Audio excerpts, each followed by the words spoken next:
geldi. Güya ki ürkirdim cisimlere can geldi.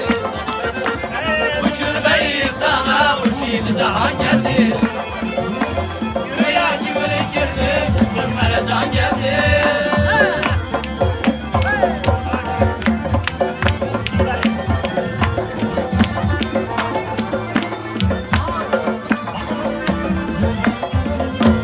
Başım yolunda kurban öldürsen Erman.